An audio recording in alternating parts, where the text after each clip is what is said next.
All right, let's talk about something we have all been through. That first, kind of awkward conversation with a new person at work. Today we're going to break down a really simple but super powerful technique to make that first chat not just easy, but, a genuine connection.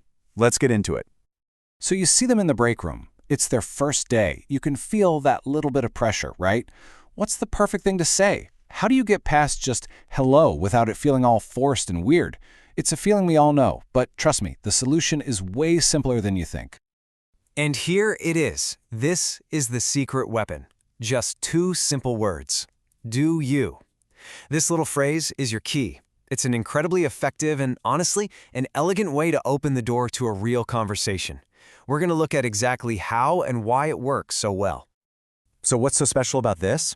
Well, it's not just one type of question. It's a really versatile tool. It works because it's a gentle invitation. It's not pushy at all, and it puts the focus on the other person. You can use it to ask about their preferences, what they like, and also their habits, what they do, likes and actions. It's like a two-for-one deal for starting great conversations. Okay, so let's get into the blueprint here. Really understanding the difference between asking about likes and asking about actions is what makes this whole thing so effective. And this breaks it down perfectly, right? On one side, you've got likes. This is where you're asking about their tastes and interests with "do you like?" And on the other side, you've got actions, where you're asking about their routine and their day-to-day with "do you?" One is about their personality, the other is about their reality. Both are just fantastic ways to find that common ground. Here are some great examples for asking about likes. Do you like jazz? Do you like hiking? See how low pressure these are?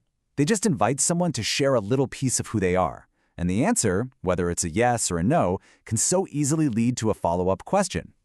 And now for the questions about actions. These are more about their work life and their daily grind. Do you commute by train? Or do you live near the office? These are practical, super easy questions to answer, and they're directly related to the world you both share, the workplace. They're a really safe and natural place to start. Okay, theory is one thing, but let's see how this actually works in the real world. We're going to walk through a simple conversation where this do you technique is just used perfectly. So picture this. Ken sees his new colleague, Wei, on her very first day. He decides he's going to be friendly and make an introduction. Let's see how he does it. Ken's approach here is just perfect. It's simple, warm, and direct. He points out it's her first day, which right away shows he's paying attention, and then he just introduces himself. It's a great, no-pressure start. And Wei's response is just as simple and friendly. So that first connection is made. But now what? How does Ken keep this thing going? And bam, there it is, Ken's first use of the tool. He goes with an action question. It's relevant, it's easy to answer, and it's a great way to learn something practical about his new coworker. So Wei gives a simple, short answer, yes, I do. Now this is where a lot of conversations just die, right? But not for Ken. Watch what he does next. And this is just brilliant. This is the follow-up. Ken uses another action question that flows logically from the first one. He's building this little thread in the conversation, which shows he's actually listening. And hey, notice the shift here? Wei answers no, but then she offers up a new piece of information. I take the train. The conversation is starting to open up, all on its own. Now this is such a smooth move. Ken pivots from actions to likes. He asks a big question about hobbies and then immediately narrows it down with a specific "do you like?" question. This is a masterful way to go from work stuff to personal interests.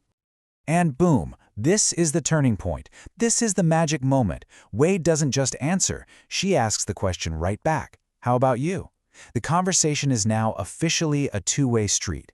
Ken's gentle approach made her feel comfortable enough to really engage.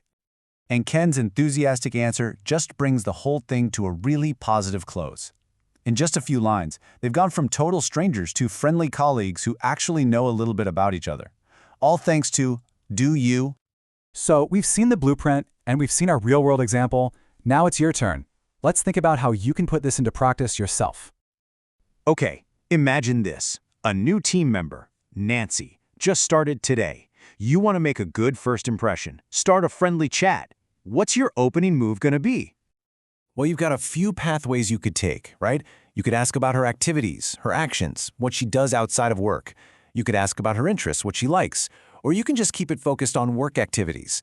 All of these are great starting points. The key is just to pick one and ask. So, the only question left is, who will you talk to first?